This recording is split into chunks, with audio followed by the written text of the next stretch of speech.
And now, from 12 Studios, this is News 12 Now. Today is Thursday, August 15th. Welcome to News 12 Now. I'm Kylee Dedmon. Well, a pair of Texas neighborhoods now shaken after two recent suspected attempted kidnappings, just as the new school year is getting underway. Tiffany Liu reports. They chose this neighborhood for the people, the schools, and the safety. It's always been a quiet neighborhood. It's mostly young families and retirees. But on Monday, a sense of comfort was lost twice. Completely unacceptable. First, before 8:30 in the morning, a student was walking to school on Melrose Drive when Richardson police say a car drove up and down the street several times, passing her. Each time a little bit slower than the last. It went by Shane Burke's house. It's very creepy. His surveillance cameras spot a dark Toyota sedan, eventually with the windows down. Staring at her and making her uncomfortable. The girl hid behind Shane's tree, then his car, before knocking on the door for help. She was visibly shaken, upset. Just 6 hours later, on a street 6 minutes away, oh my God, I want you to all stay together. A group of elementary boys were playing on Old Pond Drive. Video shows two vehicles pull up side by side. Get your mom, get your mom, get your mom. All but one child ran toward Jenna Skolnick's home. And all of a sudden the door flies open and I hear the boys yelling. Someone's trying to kidnap me. Her 9-year-old son was still across the street. Someone's trying to kidnap Jay. Dallas police say a young man in a white 4Runner was telling the child to look at something in their car. One of the cars reversed back. As Jonathan ran, video shows a big man in a white shirt was chasing him. It was the same time Jenna came out. Jonathan, get in. She snapped a photo as the man got back in the car and took off. The license plate, clear as day. I don't know if I'll feel better or safe until we're able to ID him and they arrest him. Dallas police is calling this an attempted kidnapping, saying a dark-colored Chevy pickup is a possible second vehicle involved. We don't know if this is connected to the Richardson case. I don't want to think about what could have happened. I'm just grateful for what didn't. As police investigate, Richardson ISD is increasing security and encouraging parents to walk with their kids to school or make sure they're in groups on a visible path and to stay aware and alert at all times. They were lucky and they need to be careful. That was Tiffany Liu reporting. Well, new this afternoon, former President Donald Trump's attorneys are asking for his hush money case sentencing to be postponed until after the presidential election in November. Trump was convicted in May of 34 felony counts of falsifying business records before the 2016 election. The sentencing has already been pushed back to September 18th after a Supreme Court ruling on presidential immunity. His lawyers claim that sentencing Mr. Trump as scheduled would amount to election interference. 5 people charged in connection with Friends star Mathew Perry's death. Perry's death was previously ruled an accident after he was found face down in his hot tub last year with ketamine in his system. This afternoon, authorities explained they arrested 5 people who allegedly took advantage of Perry's addiction. Police say they sold him the drugs despite knowing the danger. The people charged include his doctors and a personal assistant. And a Dallas man died in a police pursuit hours after being released from jail. Van Alstyne police say last night they were notified about a reckless driver on Highway 75.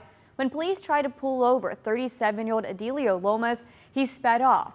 Lomas then lost control of his pickup and was thrown from the truck. He was taken to a Sherman hospital where he died.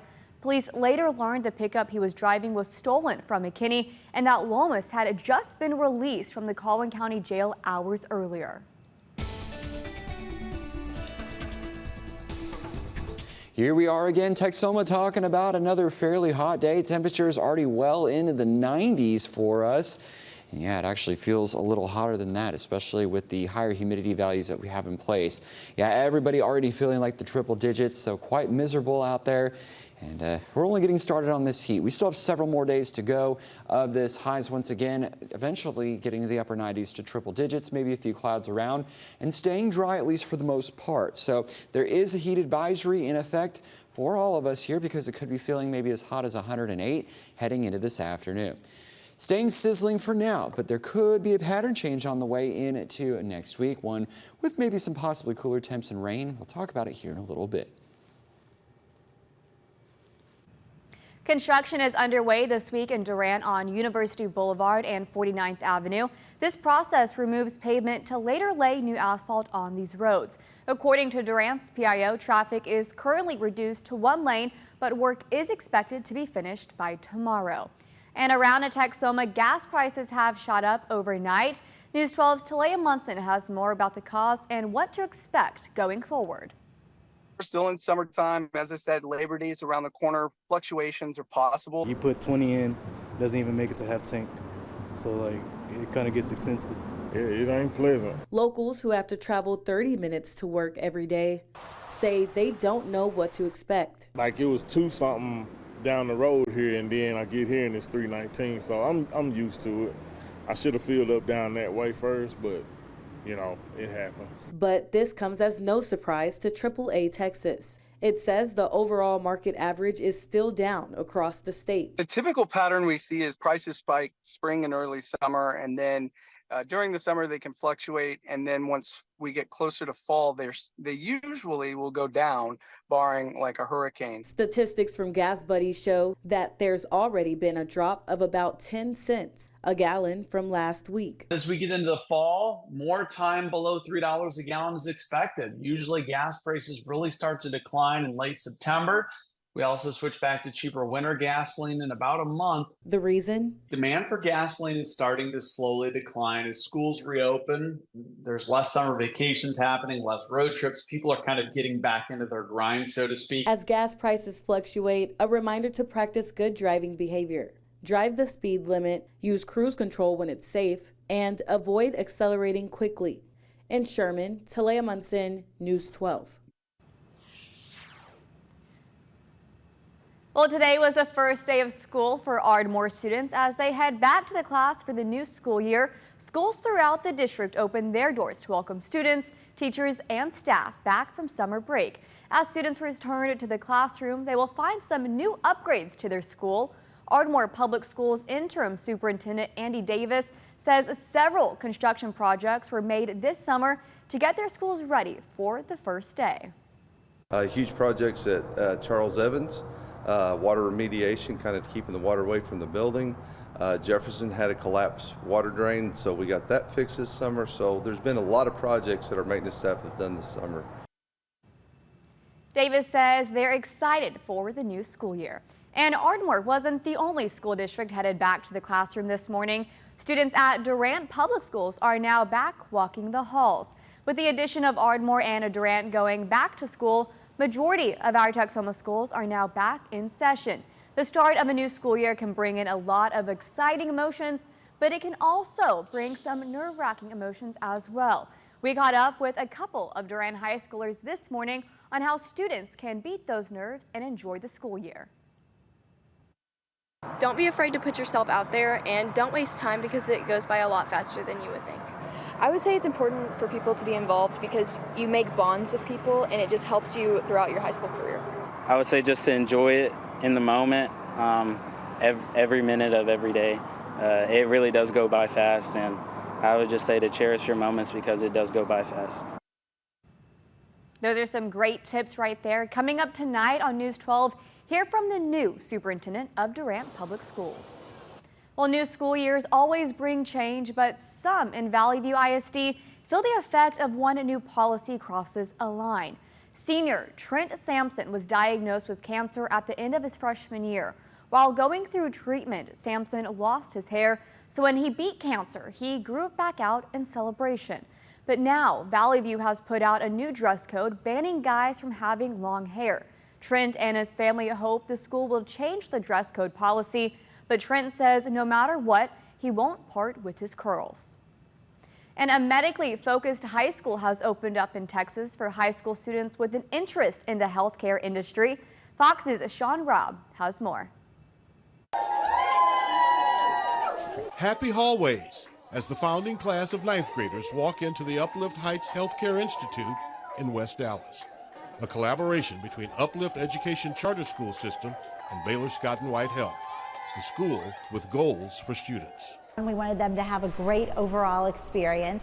Second, we want to make sure that they have an excellent academic experience. And lastly, we are preparing them for a range of careers in healthcare so they have more opportunities than they ever imagined for themselves. A $14 million investment by Bloomberg Philanthropies transformed the facility into a mini medical school. You should have seen what this a year ago and the amount of work that has happened over the past year to make this happen. It looks like a new building, just to be able to walk in and see it and actually get into the sim labs and see our equipment in it. It really feels like you're walking into a hospital room or a clinic. Phil Kinzer is VP of Workforce Development for Baylor Scott & White Health. My role is to work with schools to develop interest and skills to help students be successful in healthcare careers. Students like Adedoyin Adeyemo. I want to pursue the field of healthcare because, I just want to help people, and yeah, that's been like a big goal of me for a while, and this just felt like the best opportunity to do that. It's also an opportunity to fill the prescription for needed healthcare professionals in the future and fulfill personal goals as well. Ava Jackson wants to be a pediatric surgeon. When I was a baby, I was sick. I was in the hospital for 6 months, so I like to help babies and kids. Uplift Heights Healthcare Institute, not only helping young minds, but maybe helping their families in this West Dallas community. Well, we hope that by being more familiar with the healthcare system, it increases trust and it increases both student and family awareness around what it takes to be healthy and to be well. Thank you for watching today's News 12 Now. Make sure to subscribe so you find out why Texoma turns to us. You can also follow us on Instagram and Facebook, where you'll see more social media exclusive content. Want more News 12 Now? Watch us live every weekday through the KXII app on your phone or TV and through our website.